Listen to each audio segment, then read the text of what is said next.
မိန်းကလေးဟာအဝတ်စားလဲနေတုန်းသတင်းပေါက်ပိတ်ဖို့မေ့သွားခဲ့ပါတယ်။အဲ့ဒီအကျိုးဆက်အနေနဲ့ဘေးအိမ်ကကောင်လေးကသူမကိုမြင်သွားခဲ့တာပေါ့။ကောင်လေးကသူမကိုစိုက်ကြည့်နေတုန်းမှာပဲမိန်းကလေးကသူ့ကိုရုတ်တရက်သတိပြုမိသွားပါတယ်။ဒါကိုဂျက်မြင်တဲ့အခါမှာတော့ကြောက်လန့်တကြားနဲ့နေရန်နောက်မှာပုန်းနေလိုက်ပါတယ်။ဒါပေမဲ့ခဏအကြာမှာသူပြန်ကြည့်လိုက်တော့အနာကသတင်းပေါက်နားမှာမရှိတော့ပါဘူး။ဒါနဲ့ဂျက်တယောက်ဘာလို့ရမှန်းမသိခင်မှာပဲအနာကသူ့အိမ်တကားဝသို့ရောက်ရှိလာတာကိုတွေ့လိုက်ရပါတယ်။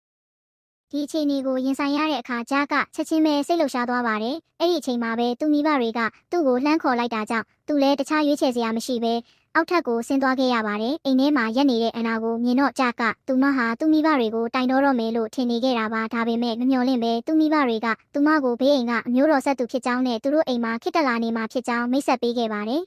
။အဲဒီနောက်မှာတော့ဂျားရဲ့မိဘတွေကအန်နာကိုပတ်ဝန်းကျင်အခြေအနေတွေသိအောင်လမ်းလျှောက်လိုက်ပြဖို့ဂျားကိုခိုင်းခဲ့ပါတယ်။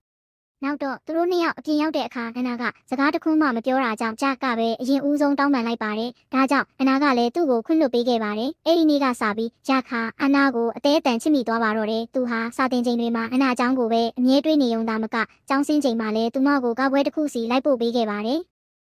ဒါပေမဲ့ပွဲကိုရောက်တဲ့အခါမှာတော့အနာရဲ့ထူးခြားတဲ့ရုပ်ရည်ကြောင့်လူအများရဲ့အာယုံဆိုင်မှုကိုခံနေရတာကိုဂျက်သတိပြုမိသွားပါတယ်။ကပွဲအပြီးသူမကိုကားနဲ့ပြန်ပို့ပေးရင်လမ်းတစ်ဝက်မှာဂျက်ကဆုံးဖြတ်ချက်တစ်ခုချလိုက်ပါတယ်။အဲ့ဒီနောက်ဂျက်ကအနာကိုဟိုတယ်တစ်ခုစီခေါ်သွားခဲ့ပါတယ်။အစပိုင်းမှာတော့သူဟာဒီအခွင့်အရေးကိုအသုံးချပြီးအနာကိုရင်ဖွင့်ဖို့ရည်ရွယ်ခဲ့တာပါ။ဒါပေမဲ့မမျှော်လင့်ပဲအန်နာရဲ့အထင်လွဲခြင်းကိုခံလိုက်ရပါတယ်။ရလက်အနေနဲ့အန်နာကစိတ်ဆိုးကချက်ချင်းပဲထွက်သွားခဲ့ပြီးဂျက်ကလောက်ပဲရှင်းပြ